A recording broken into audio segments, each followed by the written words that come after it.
So mama nyina akwa famra ye Bonesman TV medin the Bonesman. I mean so bia me gina dia na utimu se the office of the first lady Vida na residence and I'm away.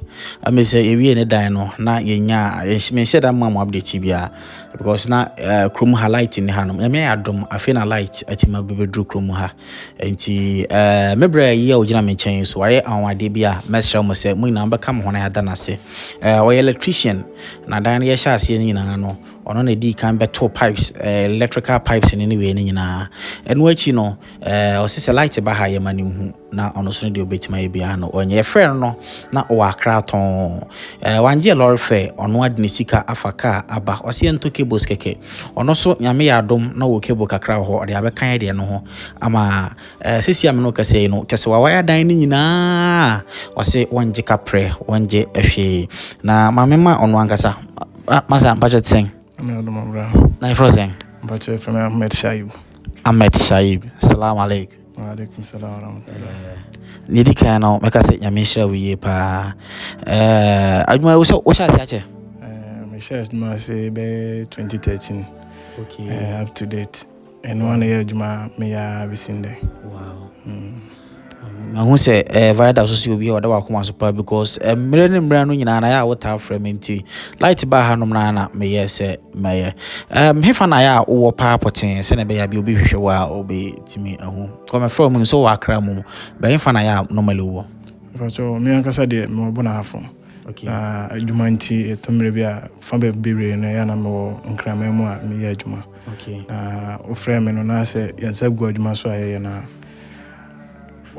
by the whole don't and it's me free and crime mama ever be dry say and yet nyame ensha we pa my mom for number 2 jakran sana my for number 2 in case be obi so pe electrician ama no aye adwuma obi pe obi pu bi ama na ye ne dan ho adwuma for electrical works in kwana ya we but electrical works in kwana any multi decoders ni plumbing work. Oh, okay.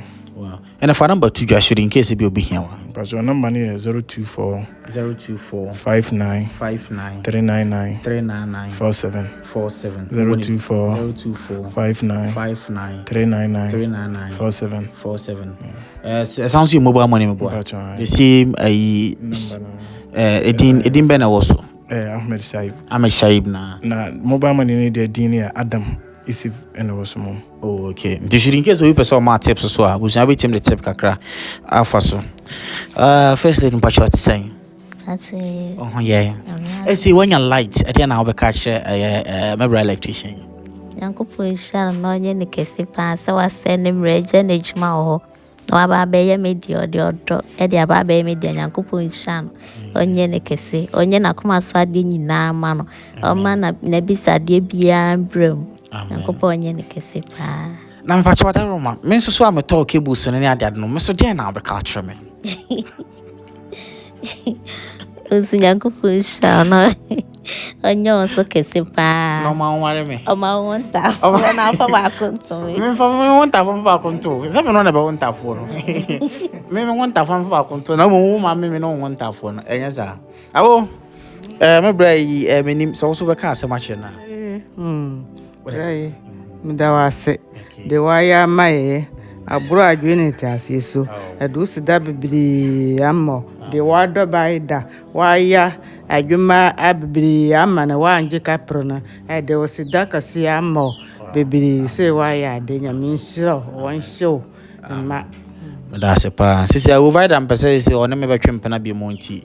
Mesrew aya na waka bi ama me. Why? Ti abusia me bra yi should in case wo any electrical works bia wo si fie wo hia wiring bibi bia wo pese wo ye bia no wait my friend number na go screen ase no na won so on waba be ye wo adwuma ama menim say we ebe ya de a ebetimi aboa ye na ye nyina nso so no yetimi aboa ye ho nti ma show say any electrical works and plumbing works bia no betima friend no na waba be ye ama medin Eddie Bonesman, none your first time I sure say obeshe wa like na wa follow. Say there wa like to her. My first akwanye we na men say TV, fridge, This is fine day ebi wa hanom na mo TV fridge bi na wo nyusu ana se obebo Vida fridge ana TV a mesho na wa get in touch with me na afei de ya baba gina kama na ya de ababa bo ha so se enya light de na open air conditions open na unye esi ape oh me nya bia me pe ba nya bi nso bia me wo fan nti nka be manage fan no be unye esi na abeje me nya meji nya we to ati light we